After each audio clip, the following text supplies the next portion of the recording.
This episode of The Rookie Hunter is sponsored by North Arm Knives. North Arm Knives are handcrafted and sold directly through a father and son team right here in British Columbia. Choose from a selection of outdoor knives, kitchen knives, and their brand new folding knife from northarmknives.com. They ship internationally and guarantee all their work. Callie and I use their products and give them our stamp of approval. Go to northarmknives.com.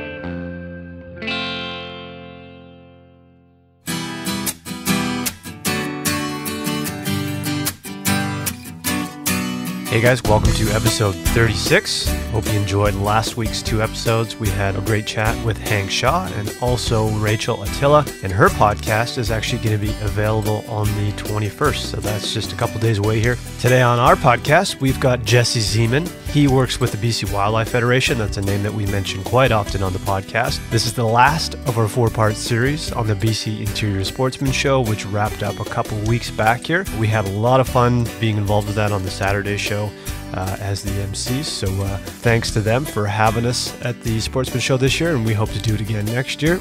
So this episode's a bit heavy on the BC side of things, but keep in mind that every province and every state has its own issues, and you should look into what you're up against in your region. So just keep some of these things in mind. I guess it's nice for you guys to know what things are like here in British Columbia. I know a lot of you want to choose BC as a destination to hunt in, but we are up against some challenges, and luckily we have guys like Jesse Zeman from the BC Wildlife Federation looking out for us and working extremely hard to try and make some changes here. So hats off to Jesse and all the work that he's done. Before we get into the episode here, I want to send out a huge thank you to Jason for his donation to the show. He is out of Washington, so let's dedicate this episode to you. This show does cost money to produce, but we do enjoy doing it, so contributions go a long way for us. They help us keep the show going, keep us out of the red, and maybe one day we'll be into the black, but either way, we love doing this. But if you want to contribute to the show, you can go to our website, which is therookihunter.com, and there is a donate button there, so anything helps if you want to. If you can't, no worries either. Thank you very much to those who have. Also from our website, you can check out guest bios. You can look at some of the gear we use. We try and update this stuff regularly. We've also got beer suggestions. Everything's up there. And if you want to send us an email, you can do that through the website as well. All very easy. We love to hear from you guys. We want to see some of your photos too. So photos have to be sent directly to us. Our email address is therookihunterpodcast@gmail.com. We're on Instagram, Twitter, all that stuff. So make sure you go out and find us. But let's get into the episode. Sit back, relax, crack a cold beer, and enjoy episode 36 with our friend Jesse Zeman. I was gonna bring Norris down, but I was already late. He could have ran around. All right, so is Mark Marinette or Mark Marinette? I think we're at episode 36 now. Yep. And Jesse, this is part, like we did like a 4-part series on everybody who was at the BC Interior Sportsman Show. So originally we were supposed to do this before, but had to reschedule due to some issues. Mm-hmm. But yeah, so I guess we can do a recap. That was a pretty great weekend there. We just spent the Saturday. Mm-hmm. It was pretty busy. There was a good turnout for your presentation there, Jesse. So I think it's a cool event, and hopefully it keeps growing each year. Mm-hmm. I don't know if you reach some different folks when you go to those types of events, or...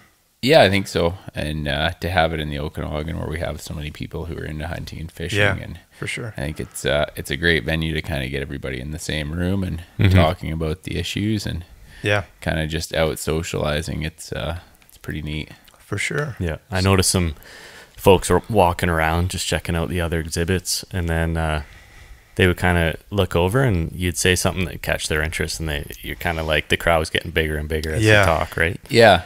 A lot of these issues, it seems like people just don't know. Mm-hmm. You know, they can see it changing, but they don't know what the drivers are or why or how it happened. So, yeah, it seems to be gaining a bit of traction for sure. Yeah.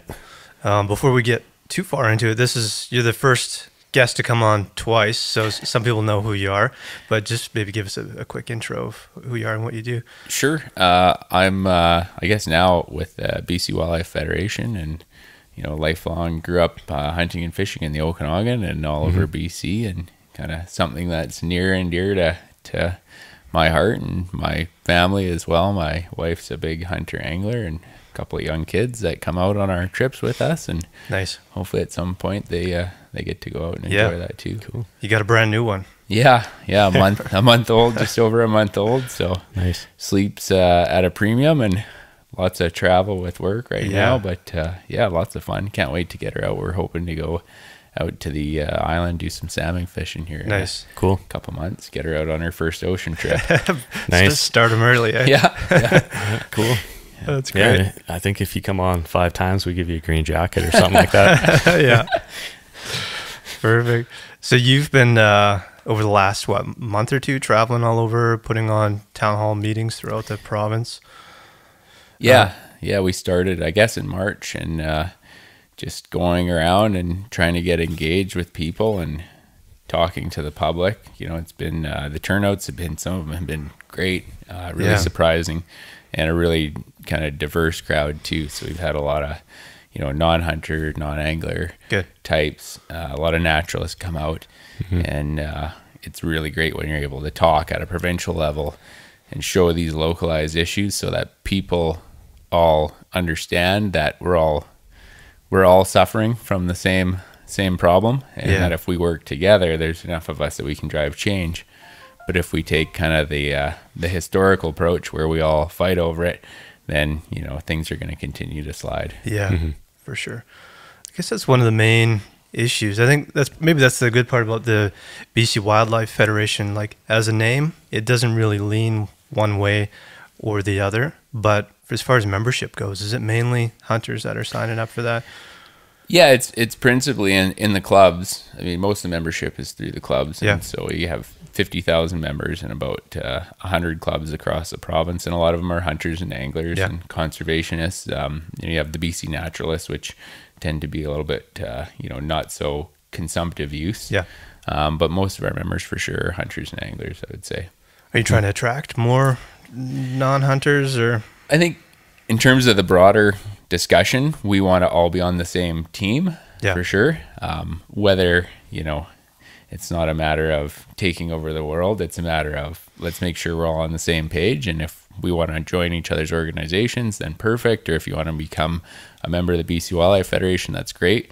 But I think at a high level, where we got to really start is to make sure that we're all on the same side, and we're trying to get back, get BC back to where it was 30 years ago. So does that involve teaming up with other organizations and stuff like that? Yeah, absolutely. I think it's been really, it's been great to see a lot of these user groups, or certainly organizations that historically were fighting over the resource and access to it, now have realized that, we can't do this apart, so we better try together so that we can start to grow it and put some focus around it. And that's kind of, I guess people are getting in their minds that, hey, we can all lose this or we can all get it back. And that's really what you want. Yeah, definitely. Do you find we went to the Kelowna one. Do you find that you like better representation from like the 30 and under crowd, 40 and under crowd? Yeah, absolutely. That's an interesting dynamic. And even in the crowd, you'll see the younger people sit by themselves and the older people, it's very segregated at a lot of those town halls. And even at 100 Mile, when we were up there, we had a really good turnout. 120 people for a very small town, and there were a lot of young people, but they were all sitting on the outside of this hall and not sitting in the chairs.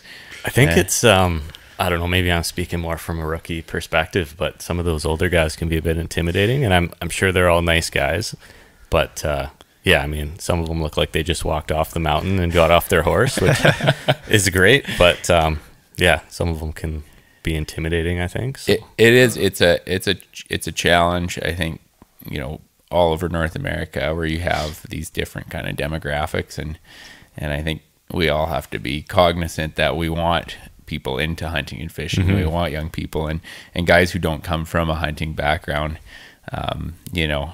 Sometimes people's first instinct is to say, well, you don't know what you're doing, and figure it out. And I think, the approach is, hey, let me help you with that. Yeah. Do you have questions? What do you want to learn? Exactly. What is your like passion? Welcoming and for guys that are joining gun clubs and game clubs and stuff like that, if they feel like they're being welcomed by those guys, it makes a big difference. Absolutely. And I think that's where the, changing the dialogue a little bit and clubs realizing that. And with some of these clubs, you'll see clubs that have experienced, exponential growth in the last 10 years. And then you see other clubs that are slowly kind of fading out. Right. And I think that's part of what you're talking about is you have clubs that are very open, focusing on youth, putting money into the resource, and that have projects. Projects is a huge thing for young people. They don't really care about policy and all the issues. They just want to go out and feel like they're making a contribution. And so sometimes you have clubs that are very policy heavy, light on the ground activities, or also not focused on youth. And so those clubs, I think they need to start thinking about how they can change that. Right. It's a good call.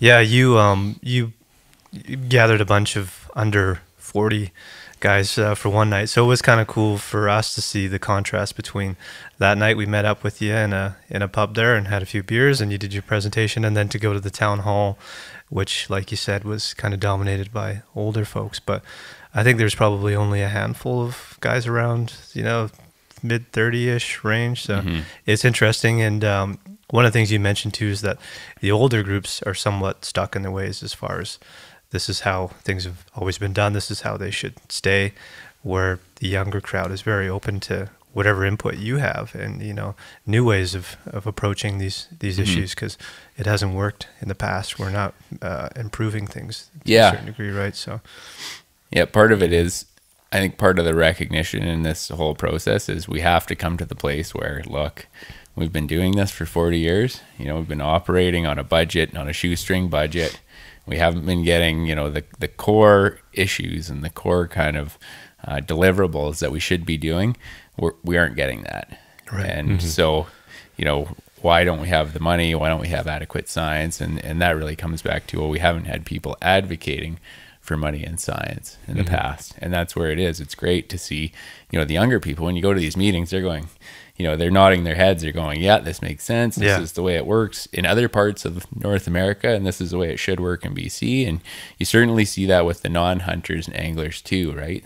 They get it right away. And then, some of the other guys, they definitely have a different focus, hunting regulations, hatcheries. And not that those are not important issues, but if we don't take care of the land, we don't have water in this, water in the stream and proper habitat, this stuff will disappear, and that's going to happen. So part of that is baselines too. A lot of those guys grew up back when things were great, and back then hunting was different. We didn't have all the science, so heavy on the antlerless harvest, that sort of thing. So they saw declines, and back then you could pull a lever like a hunting regulation and see things go back up. Nowadays, the hunting regulations are become so restrictive, and we have all these other threats on the landscape. Road densities, railway mortality, ingrowth, fire suppression, invasive weeds, and all those things changed. And for people who are getting into it, they can see that. But for those, the older guys, I'm not sure if they are cognizant of it or if they recognize that that's kind of one of the big drivers. Right. It isn't just hunting regulations that'll fix this. Yeah, that's more of at this point, it seems more of a short-term fix. Yep. But that was the other message that we picked up when we were at the town hall, was the BC Wildlife Federation used to kind of focus on the low level or in the weeds, and you guys are trying to get to a top-down approach. Yeah, that's you guys saw it in the meeting for sure. Hunting regulations. Yeah, it's funny because you had mentioned that at the first meeting, and I think that was one of the first questions to come up at the town hall was hunting regulations. Right? So it was kind of funny to witness it. Obviously, this is a daily thing for you, so you know what kind of questions are coming at you. But even at the Interior Sportsman Show, it was really interesting because the first question was around a lake that's stocked and whether it's fly only or gear only, right? And that's kind of the thing. And it's like, let's take a step back and figure out what the drivers are for wildlife populations. And we talk about things like caribou, that haven't been hunted in 30 to 20 years in some areas, and they continue to decline. Well, hunting's not the driver. And you look at Thompson steelhead too, fishing on a river where there hasn't been fishing is not what's driving this population towards extinction. Yep. So let's take a big step back and figure out how we can fix this and get things back to recovery and increasing. I think part of it too is that there's this systemic thought that the resource is just going to disappear, right? We're going to have growth in BC. We're going to add a bunch of people. So let's mitigate our impact over time, but let's not deal with these big issues. And that's where the mindset has to change. We have to have it in our mind that we want to increase and recover these resources, fish and wildlife populations, take care of habitat. Once you get into that mindset, then it becomes really clear what you have to do. If we're in the mindset that let's just mitigate what we're doing and over time it's going to disappear, then you're slowly treading water and kind of running out of steam as you do it. Yeah. The interesting thing about, I think a lot of people, we were under the impression a year ago from now that things were actually managed really well and populations were healthy and stuff like that. And I think British Columbia, from even an international view, when someone thinks of BC, they're picturing grizzly bears and all this wildlife and, this amazing place. So you think that, the province would be doing more to protect this, because that's a huge draw for people. So I think when people see your presentation for the first time, they're shocked that, things aren't quite what they seem to be. Yeah. And unless you're spending a lot of time out in the bush, you might not be aware of these things, right? Yep. So, yeah, it's economists, they call it the resource curse. But, I think things have been so good for so long in BC when you compare it to the rest of the world that we took it for granted, right? And again, these shifting baselines is that when you guys start hunting, you don't see what it was like 40 years ago. Yeah. I mean, you probably never got the opportunity to fish the Thompson River when there used to be 3,000 to 7,000 fish returning a year. You just drive by a river now that has 430 fish in it. Nobody's allowed to fish it, and you don't even know that fishery ever existed. Right? So for you guys, it's a totally different perspective from the guys that grew up back then. Yeah. And in terms of the bigger picture too, it's people show up and they think it's great because there's nature, but they don't know what it was like. They don't know what the threats are, what the impacts are, and how things have changed over time. And it's really hard to capture that, I think. Yeah, with some of the graphs that you showed, and it's just a steady nosedive. And I can't remember how far those were going back. I don't know if it was back into the 70s or whatever, but some of those populations were huge, enormous. And then to see where they're at today is it's kind of frustrating. Yeah. Mountain caribou is the prime example, right? I mean, we've been, this has been a slow slide for 40 years or probably more than 40 years. Thompson steelhead, same thing. Chilko steelhead, same thing. And, until people see it, they just assume, you drive by the Thompson River, you just assume that the river's in good shape. Yeah. And that there's fish in it. And the reality is there aren't. So it's education. For the MLA candidates, it's education as well. For hunters and anglers, it's education. And, just starting to get the message out, and certainly engaging with naturalists and talking to them too, and getting them on board, and people who care about grasslands, because this is all, habitat's the driver for just about everything. There's stuff around predation and the effects of people on the landscape. But, if you don't have water in a river and you don't have the right kind of grass on a hillside, I mean, you won't have wildlife. It won't exist. And it's kind of a death, of 1,000 cuts. People don't see the little incremental cuts, but if you're able to pull it over that time scale where you start back 40 years ago and you bring it to today, then they can see it. Right. That's the change.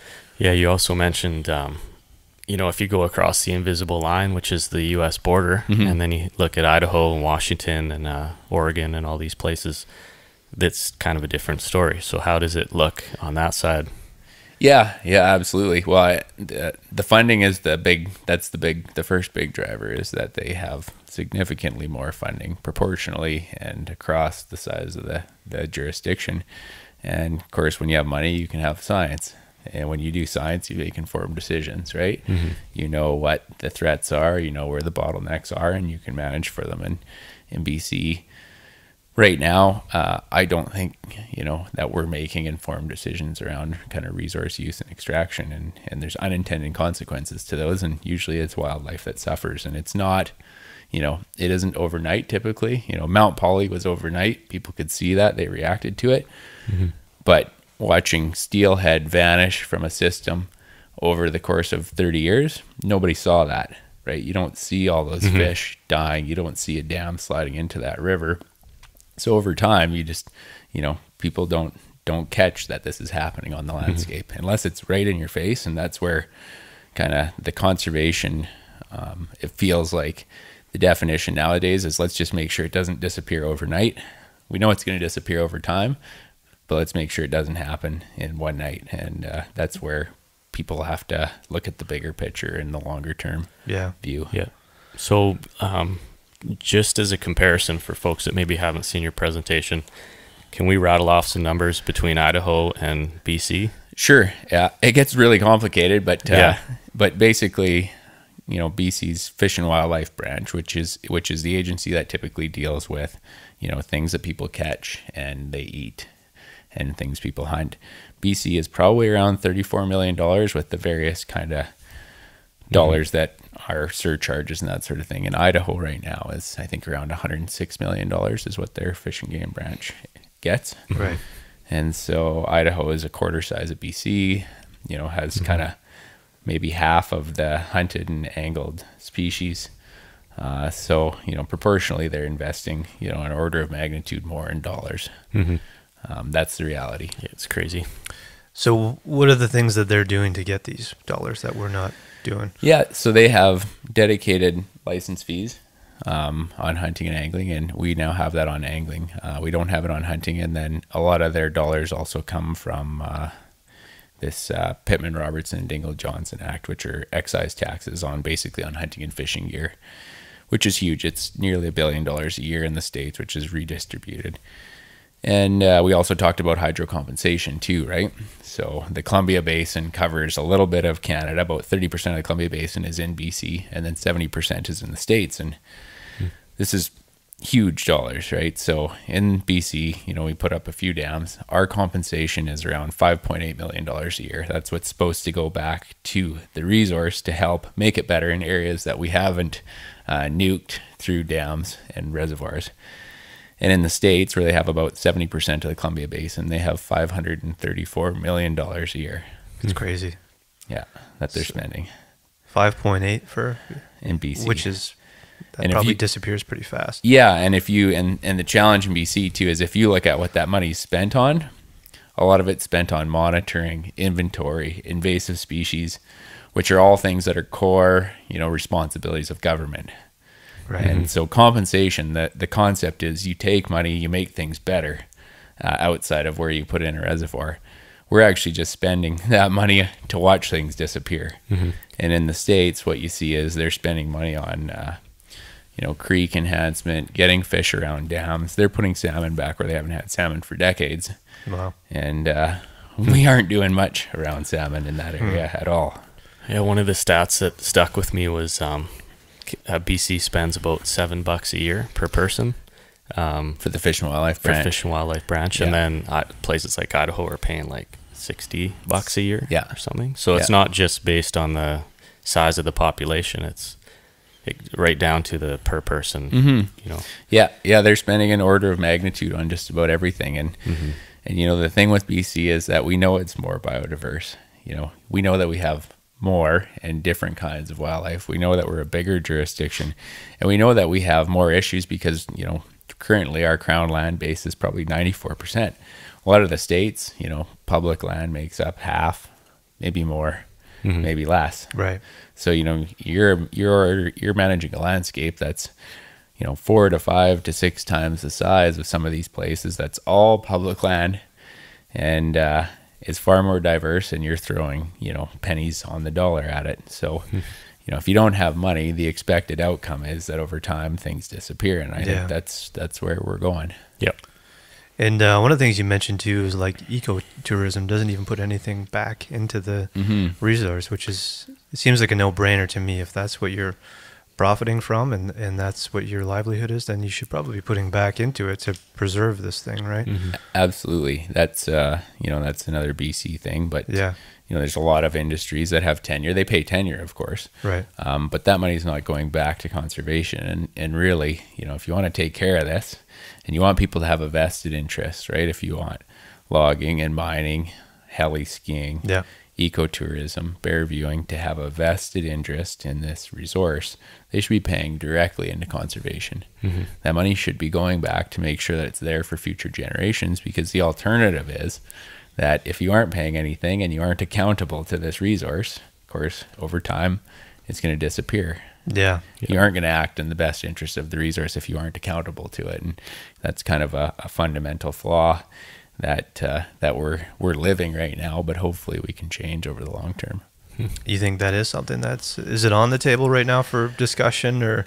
It's with some of the tourism operators, absolutely. Yeah. They are very supportive of that. Actually, it's near and dear to their hearts. A lot of the we spoke with a lady in 100 Mile as well, and she said yes. She said I would love to see some of the money that I pay go back into conservation. Yeah. So that's the appropriate direction. Your challenge with that stuff is provinces want that to go to other things, and that comes back to this whole political issue: is how many people in BC care about fish and wildlife, Mm-hmm. and how many of them are talking to their elected officials about it. Yep. And that's the disconnect. Is it isn't that there isn't money; it's just that it isn't that important. Right. Yeah, and there's a couple other big parties involved. There's outfitters and First Nations. Mm-hmm. Is there a disconnect between like all those groups as well, or are they all trying to work together at this point? It's variable on the landscape, I would say, but there are a lot of people that are coming to the same conclusion all at once, that we're losing what makes BC special. Mm-hmm. And if we look at the 40 years, we've all tried to do it on our own. We've all failed miserably. Right. So maybe we should try a different approach where we all work together to get it back to what it was. Yeah. And so there's a lot of people, I think, that are coming to that same conclusion at the same time. I mean, the trick is where do we find the money? And we have a pretty good idea. And then the second thing is how do we make sure that we have how do we increase the resource hats when we show up at meetings, as opposed to how do we help ourselves when we show up in the meetings? Yeah. You mentioned funding and how you plan to increase that. So what do we have right now? Is it something like 14 million or something like that that's going?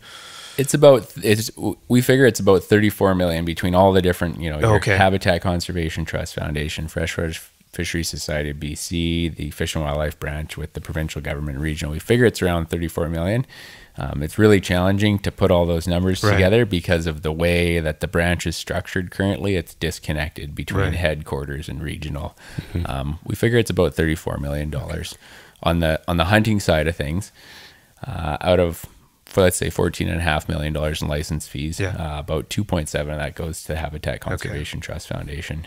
Mm. And so what we'd like to see is to have all of that money dedicated so that it hits the ground, not so that it gets chewed up with staff, but so that it hits the ground. Mm-hmm. And then we think that if we go and engage hunters and talk to you guys and say, look, if all of your $25 moose tag was dedicated back to the resource, would you be willing to pay more?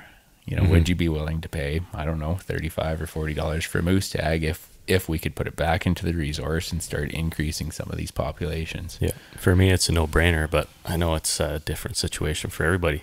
But I don't know, I just look at what we spend on cell phones and spotting scopes and everything. And like, if you only get, some people get one chance at a moose, right? Mm-hmm. Their whole lives. So if you could say, like you said, if you get 2 chances at a moose now, would you be willing to pay more? Yeah, absolutely. So, I think it's a no-brainer.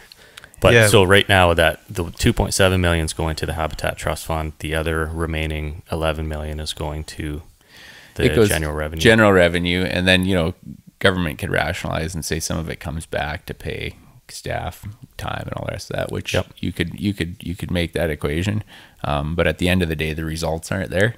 So it keeps coming back to money. Is, you have to have an adequately funded system so you know what's going on, and so that you can ensure that you have that in perpetuity. And we're just not there. So you increase the tags. We'd like to see, ecotourism, logging, everybody to be contributing to this fund.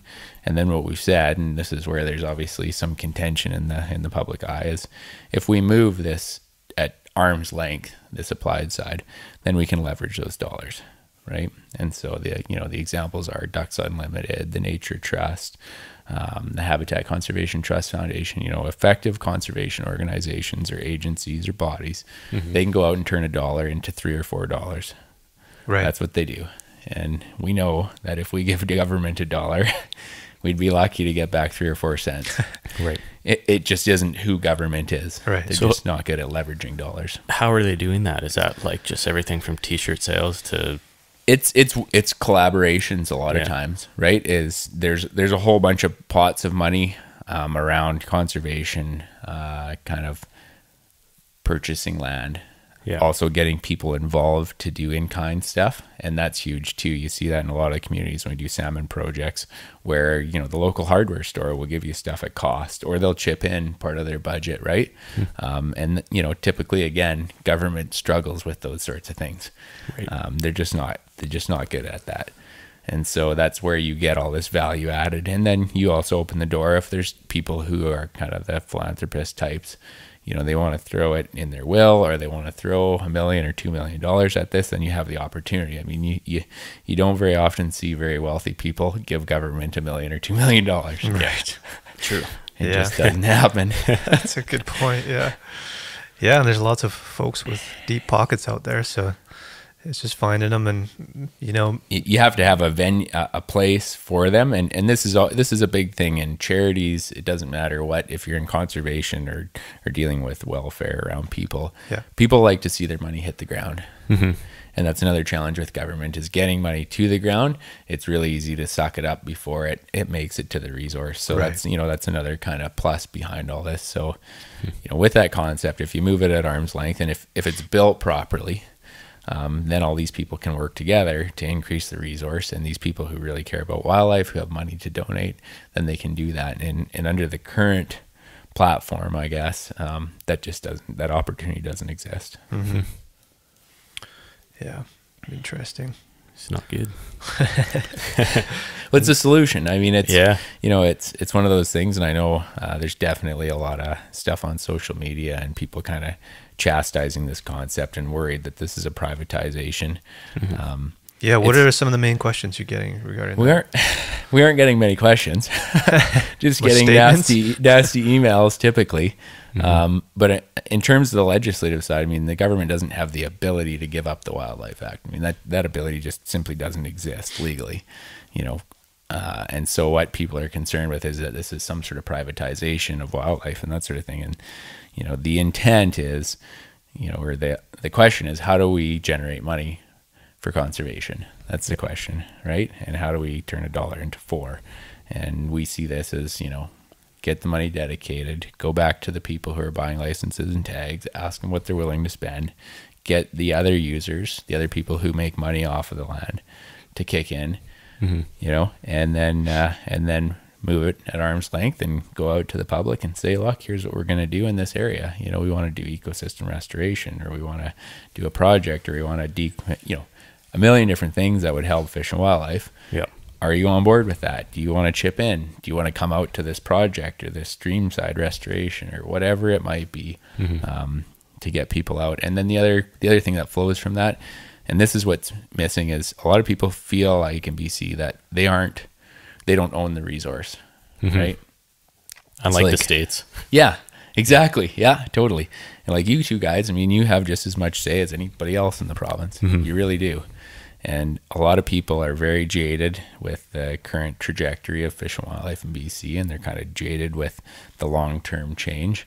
And they feel like it's everybody else's fault and it's everybody else's role to take care of it. And, we want to kind of change that conversation so that people have it in their heads, like, this is yours.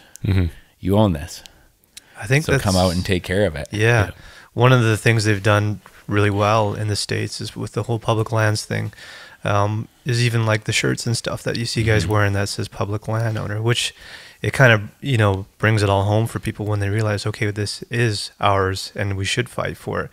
Whereas when people don't feel like they own it, then they're just less likely to do anything about it. So I think that's part of the struggle, is getting people to realize that, you know, it can disappear if you don't do anything, and it is yours. It is. So. Yeah. Well, I mean, we see that with the BC Wildlife Federation with our conservation app too. I mean, illegal dumping in BC is everywhere right now. Like, it is gross. Are you guys getting a lot of stuff through that? Yes. I mean, I've got a handful this morning. Wow. Now that spring's coming, right? Yeah. Nice. People are out, and it is, you know, you wouldn't treat your front yard like that. No. You know, you own a house, you have a mortgage. You wouldn't take all of your old tires and your dishwasher and your hot tub that you sawed in half and put it in your front lawn. Yeah. Right. So why would people drive, and some of these people will drive 20, 30 kilometers out into the bush instead of driving 5 kilometers to the dump? It's that mentality of the resource is so big, right? They think it'll just swallow it up, maybe. Yeah. But it's not like they're saving any money by driving way out there and dumping these things. It makes no sense, but it is. I mean, these people, you know, clearly they don't think that they own this resource, right? They think that, you know, we're just renting it. It's like a hotel. I paid my damage deposit, so whatever this hotel room looks like when we leave, no big deal. I'm taking this towel. Somebody else will pay. Somebody else will pay for the damage, right? Yeah. And we really have to change that mindset in BC. If people don't feel like they own this resource, then, I mean, for sure, it's just not going to work. I mean, if you are not empowered and feel like your voice can be heard and that this is yours and you're passing it on to your kids, then it's just, I mean, it'll disappear. Yeah. And the folks that worry, like, about the privatization of this new agency, and not even that, but just some of the trolls that are on social media, I don't know, it's I think, like you said, it's about the intent, and we should focus on the intent and the solution, not try to be not be afraid of change and try to drag everybody down, because we all know what's going to result from that. All the animals are going to disappear, which is what they don't want. So it's kind of like a feedback loop. It feels like it's really interesting in BC because there's a lot of people and groups that are really good at pointing out problems and talking about how poorly everybody else is doing, but they aren't coming to the table with solutions. Right. So when you sit on caribou recovery committees and you make very tough decisions, you have a pile of people out there who won't be a part of the process, won't offer solutions, but will send you, you know, some lovely emails about how they think you should be, you know, whatever the death threat of the day is. And, you know, it's everybody else's fault and you're all screwing it up. And those people, I mean, you never see them at those meetings. You never see them at the table. You never see them pulling money out of their pocket or taking holidays to be at those meetings. Yet they're the most vocal. And, you know, like you said, the internet trolls, I mean, it's kind of an epidemic, and I'm not sure how to change that, but I think, you know, the approach is maybe to take the people who want to get things done and who want to be at the table and who want to come up with solutions, and you work with those people. Right. And I think, like, it's the solution, like you said. So maybe, like, focusing them to say, you know, I'm listening, what's the solution? Then it's just they're gone. It gets pretty quiet. It gets pretty quiet. There's a certain Twitter troll that I'm thinking of right now that you do an excellent job of dealing with, but the amount of effort that some of these guys put into just shitting all over things that I see as a step in the right direction, if they just, you know, applauded those things and said, hey, how can I help to take this to the next step, because you guys you're getting there, you know, not everything's going to be perfect right off the bat, but or have you thought about this and this? Not exactly, like, you know, everything's wrong, you're doing it wrong, but like foot in the right direction, but can we also look at this piece or whatever? It's just the way you approach it, I think. But you get a lot of this. Well, I don't like this concept, right? I don't like this concept. I mean, I don't like the North American wildlife conservation model. Okay, fair statement. Question after that is, how do you see it being improved, or how does it compare to what goes on in the rest of the world? Because when I look at what is going on or has gone on in Europe, and I compare it to what's gone on here, I would say we're doing a much better job. Yeah, exactly. I mean, you look at some of these other parts of the world where biodiversity, I mean, it's gone and you will not get it back. Yep. Right. And so we have, you know, these charismatic megafauna, and we have a system, and it's not perfect, but we're doing a way better job. And to have somebody say, well, I don't like this, but I'm not going to offer a solution. Yeah. I'm not going to contribute to tell you what I think should be changed. You know, just, you know, what's okay. So what's your contribution? You're just saying, no, me, but I have nothing else to offer. And it's not productive, I guess. Not at all. Yeah. But you do an excellent job of handling that stuff. And I guess that's part of your job too, is to, you know. Yeah. You got to try and inform people. Yeah. Yeah. I guess that's it. It's challenging, I guess, is the trick, right? And you get it from all sides, and you get it from hunters too, right? And you guys probably saw that at the thing in Kelowna, and, you know, I'm not sure. And I guess maybe the learning out of this is, you know, we're on a bus, the door is open. Yep. We want people to get on board. But not everybody's going to get on board. And, you know, I don't think you can spend all of your time trying to get these one or two really vocal people who are opposed to everything. Yeah. You know, just can't spend your time trying to get them on board. Yeah. You gotta focus your efforts elsewhere at a certain point. Yeah. There's certain people you just can't, there's no way they've made up their mind. They're on their team and they're not going to leave it. Right. So I don't know. Well, access roads was the other one that comes up, which goes back to habitat. But even with that, it's what roads do you shut down, and how do you shut them down if you don't have the science, and if you don't have any social license with whatever group it is, forestry or whatever. Like, how do you make changes? Yeah. And how do you know which ones or how many? And yeah, I don't know. It's easy to just say shut roads down, but yeah. And the nice thing with roads and linear features is we do have the science on that. So, you know, it comes back to, are we going to make science-based decisions, you know, evidence-based decisions, or are we going to make decisions and then go out and find evidence for them? Right. Those are two totally different approaches. And there's a lot of, you know, you see this with a lot of things, grizzly bears as well. You see people who say, you know, I want science, but they'll say, I want this closed. And then they'll go out and find a few snippets from science to rationalize why, instead of looking at a body of evidence and a body of literature and saying, okay, here's what the science tells me. How does that work around my personal beliefs? And, yeah, there's a lot of that goes on. That's part of life, I guess, is, you know, people get it in their mind, first of all, what they want, and then they go out and they find things that substantiate their position. And which is not made any better by, like, the way the internet and Facebook works, right? Because all those algorithms and all those programs, like, try to find a viewpoint on Facebook that doesn't match your own. Because people are just fed stuff that they know they're going to like, right? Okay, like it reinforces. Yeah, like they, I don't know, I'm just speaking in terms of internet algorithms altogether, but it kind of, like, we're all lumped into certain buckets, I think. Okay, yeah. So, yeah, you kind of get information that's kind of bred for you. Yeah, and even if you're searching for, you can always find an article that, you know, meets your stance on whatever topic you're looking up. So yeah, I don't know which podcast I was listening to. I think it was Russell Brand has a new one out.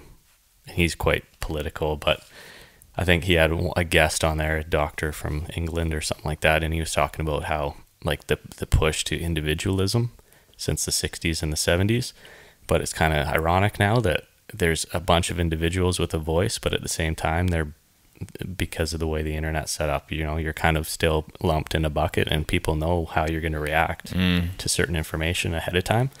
So it's just an interesting concept. Yeah. Kind of getting off track here.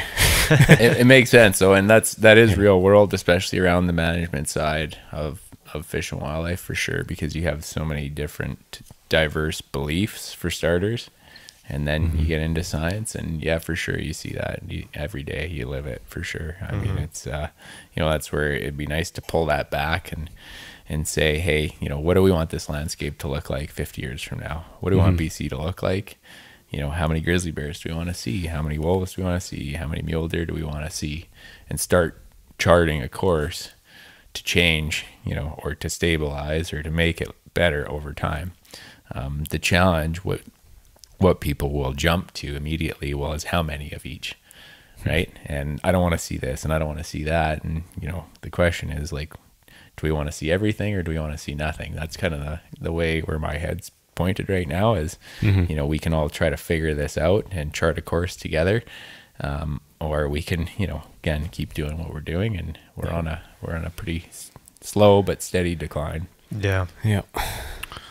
So obviously you've got a positive outlook on where things are heading and that. So if people want to get involved and help out, what can they do? Absolutely. Yeah, that's a great question. First thing right now is we've got this petition on the BC Wildlife Federation website, and it just talks about dedicating funding into management. And the intent of the petition is once government's formed, then we'll take the petition back to the next government and say, look, there was a commitment. Here's a pile of people on this petition who have signed it, who want you to do this. What happened with the petition is we released it, and then there was an announcement by government that they dedicate all the fees, and then everybody stopped filling out the petition. So we want as many people as possible to fill out the petition. And I think on the elected officials side, I think what it would take in BC for people who care about fish and wildlife is to go meet with their MLA and their MP once a quarter, right? So that's 2 half-hour meetings every 3 months, 4 hours out of your life a year to sit down with your elected officials. And first of all, tell them why you care about fish and wildlife and conservation. Because elected officials, if they don't know who hunters, anglers, naturalists are, they don't know what they're about. Right. So you have to come from a place that, hey, these people really don't know me or what I care about. So I have to sit down and educate them and convince them that this is really important to future generations. And then you have to say, what are you going to do to change it? What are you going to do to increase and recover these resources? And what are you going to do to make sure that my kids, my grandkids have access to it? And that's what we've never done in BC.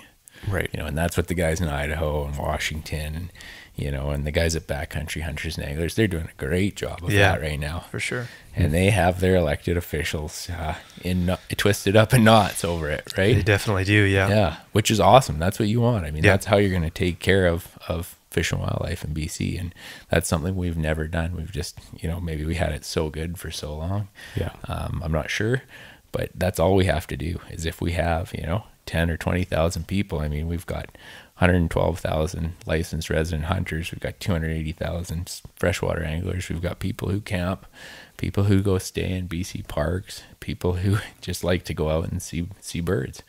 And those people have never engaged their elected officials. Right? So I think most of this falls on us. Most of it falls on our shoulders. We can't blame elected officials for things they don't know about. Yeah. Or that they don't know are important to people.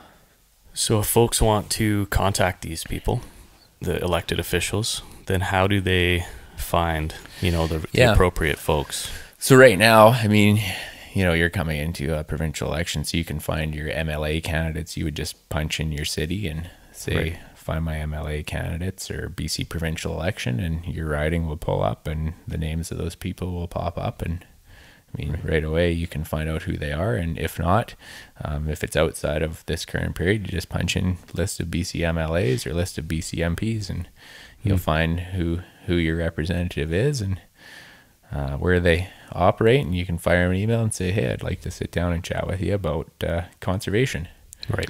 You guys even have a letter, like a template for a letter that people can grab off the website. Is that right? We could. I know we have 5 questions that we put out to all the parties, so that's on the BCWF website as well. There's 5 questions that will be going out to all the candidates, and the intent of that will be to help people frame it, but we're going to send out to all the candidates, and then we'll be hosting their responses on the BC Wildlife Federation website so that people can go and check to see what the candidates have said. And that gives you some accountability and an idea of kind of where they're pointed at around policy. Yeah. I know that's got to read between the lines, though. Yeah. With the public lands thing, I think that's one of the things they did was they had a letter. Basically, you could print it off, sign your name on it, and fire that thing off, which... We can do that. We can do that, and you see that with all these other kind of movements in BC. Yep. But, on a scale of 1 to 10 for effectiveness... It's not up there. In-person meeting, 10. Letter, 0.5. Right. Form letter, 0.5, right? Your elected officials want to know that it comes from the heart. And so the other thing I will say about elected officials too is people have an aversion to meeting with them because they think that elected officials are these, unbelievably smart people or malicious people or whatever. They're everyday people. Right. Most of them decided that they wanted to go out and represent the people of BC. You know, that's what they wanted to do. That's their job. And they got elected. And it's not because they're the smartest person or they're the meanest person. It's because they're out to represent the people, and you are the people. So I would sit down with the person who's supposed to be representing you and say, hey, you know, this is what I'm about. This is what's important to me and important to my kids. And things will happen. Like, I mean, this, even this concept, you know, I've talked about this, the government announcement and what we've been kind of pushing around the funding in science.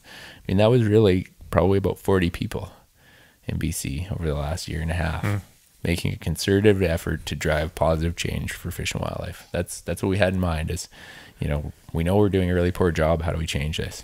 Yep. And 40 people sat down regularly with elected officials and said, look, we got to change this. Otherwise it's going to disappear.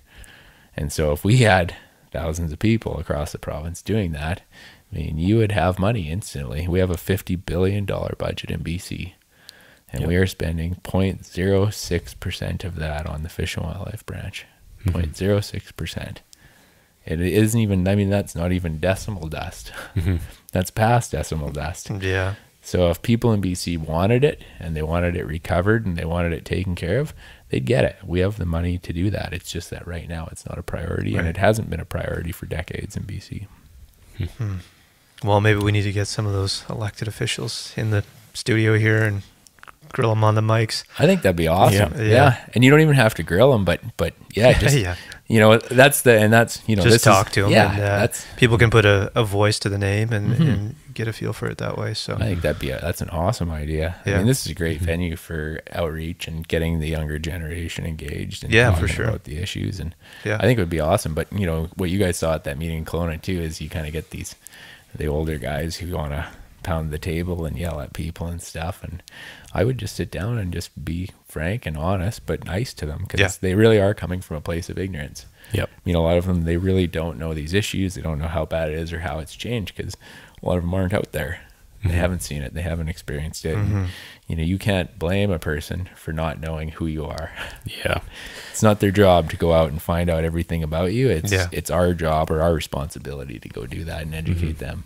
Yeah, I mean, them showing up, there were a few that showed up for that town hall, which is great. I was just saying, for rookie hunters going into a place like that, it can be a little intimidating, but can you imagine going in there as an MLA, right? Yeah. I think there were 5 candidates at that meeting, and absolutely. I mean, especially with the kind of tenor in the crowd, and, you know, you could tell that people are not happy with what's going on. And, you know, for people to put up their hand and say, I'm an MLA candidate, that would be a bit spooky for sure. For sure. No, it's good they came out though. So yeah, for sure. Other things that people can do. Can people get out in the field and help with anything? I know, like the Sheep Foundation of BC was looking for guys to come out and help count and stuff like that, which I know we'd be interested in doing stuff like that. It's just an excuse to get out there. Yeah, there's a few sheep counts a year. The Wild Sheep Society of BC, they do one at Spence's. The South Okanagan Sportsman Association does one for the Vassal sheep herd as well. Yep. I think that's the oldest count in BC, and it was actually set up by Al Martin, who is with the BC Wildlife Federation. He used to be the director of Fish and Wildlife in BC. It was set up by his dad, who was the director of Fish and Wildlife way back. Oh, okay. Like, I want to say that count goes back to the 50s. Wow. So absolutely. So there's those sorts of things locally. The Summerland Sportsmen have an ecosystem restoration project on the go up the Garnet Valley with Penticton Indian Band, Forest Lands Natural Resource Operations. So they're always looking for guys. I think they're planning on treating 400 hectares. So basically go in, cut, slash, burn.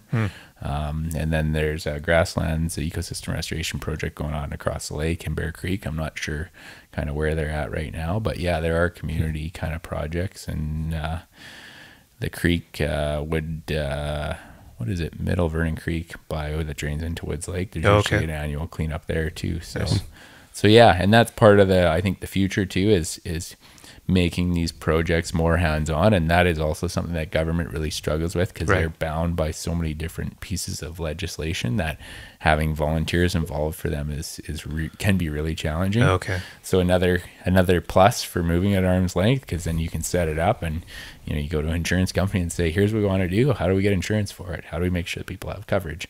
And with government to do those sorts of things, I mean, it crawls at a snail's pace. It's really challenging.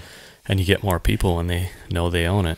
That's it. I think that's a big message. Yeah, too. that's it. And even like with the Mission Creek, the restoration work they're doing, a lot of it's machinery. But the more you can get people out to enjoy it, and then they bring their kids, and their kids learn about the resource. I mean, that's how you protect it. People have to care about it. Yeah, there becomes a pride part of it if you were involved with creating whatever it was.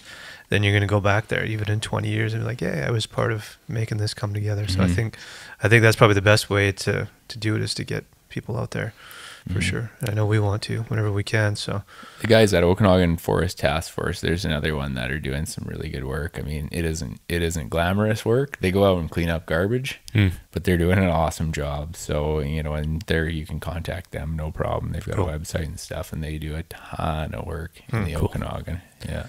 We've done a bit of that, going at the amount of garbage we cleaned up in a matter of like 3 hours or something like that. We filled up the back of Kelly's truck one time, and it's discouraging because you come back and it's all there again, but whatever.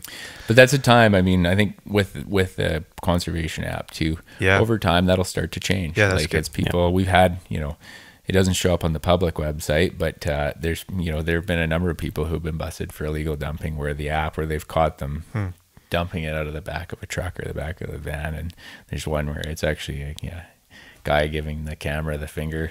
Right. Oh, nice. but the point is that, people do, then you got the bad guys who recognize there's other people out. So that discourages behavior. And then you have these other people who have this thing and who care about the resource, and they're making sure to be more vigilant, I guess. Yeah. Get eyes on the ground. Yeah, it's huge. I mean, this technology, the smartphone technology, even for reporting, like the BC Moose Tracker app too. Right. We think we can expand that to other species where it's actually a valuable citizen science tool, right? So now when you're going out, instead of, not doing anything related to management for 8 hours a day, you go out for an 8-hour hunting day, and now all of a sudden you're a citizen scientist and you're contributing meaningful data, which will drive management in the long run. So, I mean, that's awesome. That empowers people as well. Cool. It'd be cool to see, with the management unit signs, if you also had a little thing on there with the BC, just to let people know about the BC Wildlife Federation app so they can report that stuff. Because there's the old, the wrap signs and stuff like that, but that's kind of old school. I think most people have a smartphone, and, oftentimes you're not even in cell service and stuff like that. If you can just Absolutely. click a photo, it would be... Yeah, that's a great idea. We've got a Q code now, but to get a picture up on a sign is a little bit challenging. Right. But even locally, so the Okanagan BC Wildlife Federation and the guide outfitters have teamed up to build signs around kind of hunting management and, don't shoot this animal type stuff. And I think they have a plug for the conservation app on there. And then once we roll out the Android version, which hopefully will be in 2 months, hopefully in May. Nice. I'm waiting for it. That's it. And so we're trying to time all our marketing around that too, because we don't want to get more feedback about not having an Android version.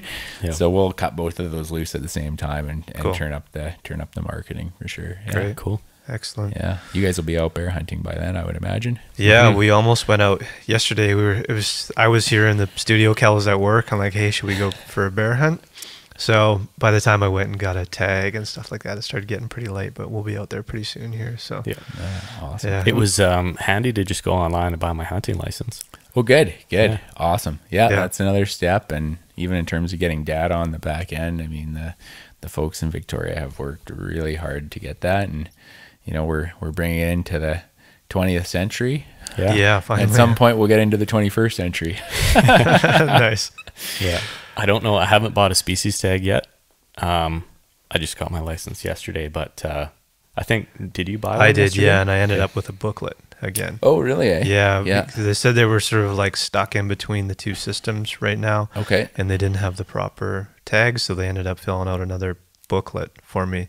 So soon enough, I guess it'll just be the one. Yeah, you should be able to buy them online, I think, right now. I think You can, yeah. It was just if we were going out. It comes in the mail, and Yeah. there's a bit of a lag for sure. Yeah, right. I'm too impatient for mail. Yeah. Well, we were going to go out yesterday too, so it's kind of like, you got a tag? Nope. Yeah. So anyways, 15 minutes. Yeah, it's not a big deal. I'll just have that booklet for the one tag, I guess, and then whatever, see what happens from there. But yeah, you expect a few, they got to work out some kinks in the beginning. Yeah. People are going to complain, but it'll sort itself out. It's just a matter of time, right? And yeah. No, it's especially on the data management side, on the back end of that, the part that people don't see, that's where the value is. Yeah. Is, there's a pile of things that we can do with data, and we have up to date, and yeah, it's pretty neat. And we can go to online reporting and a whole bunch of great things that'll help inform management over the long run. So excellent. Awesome. Yeah. Well, you're doing good work, man. It's a team effort. I mean, there's like having you guys get involved and talk about it is huge, right? There's been a bunch of people who have stood up in the province who have put their hand up, and people who are not hunters or fishermen who have said, yeah, I'm on board, like I want to be a part of this. And they're meeting with their elected officials, they're driving change. The more people that we have talking about this, the better it'll be. Right. And so, we can all lose it together, or we can all get it back together. That's kind of the message. Yeah. I think we just got to keep talking about it. Yeah. Any hunting plans? Are you going out for a bear? If I can sneak a few days. Life's pretty busy right now. True. It's been the last 3 months or whatever. I don't even know where we're at. Since January 1st, it's been pretty much work every day. So come May, I'll take some time off and maybe sneak out. If you guys are around, we'll sneak out for an evening. Like we usually just go from the house right after work or whatever. Go for 4 and catch the last hour of light. And go check things out and do a bit of that. And then I don't know, it's hard to pack a couple of toddlers onto a horse, so I'm not sure what the plans for the fall will be, but we'll do a trip out to the ocean and get them out.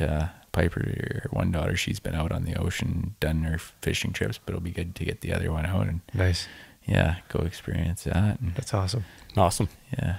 Good. Boy. Anything else you want to add before we wrap it up? No, keep up the good work. I think this is an awesome venue, and I think you guys are, you bring on some great guests as well. And, the hunting, kind of the conservation community, with what Steve Rennell is doing too. I think this is it's huge for young people, especially to get involved in these issues and get involved right out of the gates. Cause, what they're experiencing down south in terms of selling off public land. I mean, that could happen in BC, it's there's a lot of shades of gray in the spectrum, and the more people talk about it, the less likely we'll have those issues. Right. But if we're complacent about it, certainly, in the Okanagan, land's worth a lot more in 1 acre parcels than it is in 1,000 acre parcels. Yeah. And we've built enough houses on Winter Range already, and for sure built a lot of vineyards and a lot of fence and a lot of highways. So the more focus we put on taking care of this resource, the better it'll be in the long run. So I think keep up the good work. Yeah, likewise, thanks, man. Likewise. Yeah. Good. All right. Well, thanks, man. We're gonna do it again sometime soon here. So. Awesome. Cool. Appreciate it. All right. Thanks. Okay. Cheers.